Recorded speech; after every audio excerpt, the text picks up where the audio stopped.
গতকাল দুর্গাপুরে মুখ্যমন্ত্রী মমতা বন্দ্যোপাধ্যায় থাকাকালীন দুর্গাপুরের 27 নম্বর ওয়ার্ডে নিউ স্টেট ডায়েরিতে আক্রান্ত ঝুমা চক্রবর্তী নামে ওই বিজেপি নেত্রী।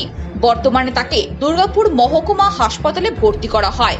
অভিযোগ, তৃণমূলে বেশ কয়েকজন মহিলা এবং পুরুষ দুষ্কৃতী বাড়িতে এসে মারধর করে এবং তাকে বাড়ি থেকে তুলে নিয়ে যাওয়ার চেষ্টা করে ওই দুষ্কৃতীরা। আমাদের বিধাননগরের নিউ ডায়েরি কলোনির পাশে ওদের কলোনিতে আমার বিশেষ ভারতীয় জনতা পার্টির কর্মী আমাদের সোমনাথ চক্রবর্তী এবং তার ওয়াইফ ঝুমা চক্রবর্তী ওখানে থাকে, খুব অ্যাক্টিভলি বিজেপি করে। এই রাগে টিএমসির যে দুষ্কৃতকারী তার বাড়িতে ওরা না থাকাকালীন বাড়িতে চড়াও হয় এবং ওয়াইফের ওপর জামা কাপড় ছেড়ে দেয়, ছেড়ে দেয়, হিড়ির করে ফ্ল্যাট থেকে বের করে নিয়ে আসে, ঘরের টিভি আসবাবপত্র অনেক কিছু নষ্ট করে, ভেঙে দেয়। একটাই কারণ, কেন বিজেপি তোরা করছিস।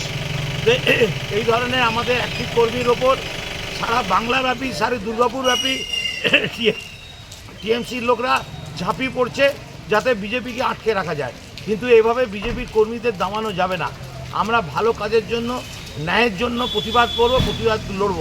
এই ঘটনাটা যে ঘটেছেও এখন বিধাননগর হসপিটালে ভর্তি আছে, সিরিয়াসলি ইনজিওর্ড।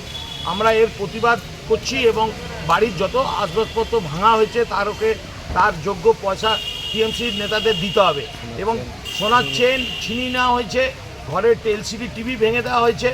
আমরা এটার মধ্যে লিখিত অভিযোগ করেছি, এফআইআর করা হয়েছে এবং আমরা দাবি করছি প্রশাসনের কাছে যেই আইটেমগুলো ভাঙা হয়েছে তার উপযুক্ত পয়সা দিয়ে যেন এটা মিট আপ করা হয়। স্থানীয় বাসিন্দাদের প্রতিবাদে তাকে নিয়ে যেতে পারেনি ওই দুষ্কৃতীরা। জানা গেছে, শুধুমাত্র বিজেপি করা অপরাধী তাকে মারধর ও অপহরণের চেষ্টাও করা হয়। ভাঙচুর করা হয় ওই মহিলা বিজেপি নেত্রীর বাড়ির জিনিসপত্র। গোটা ঘটনার জেরে উত্তেজনা দুর্গাপুরে। Bureau report, activist Bangla.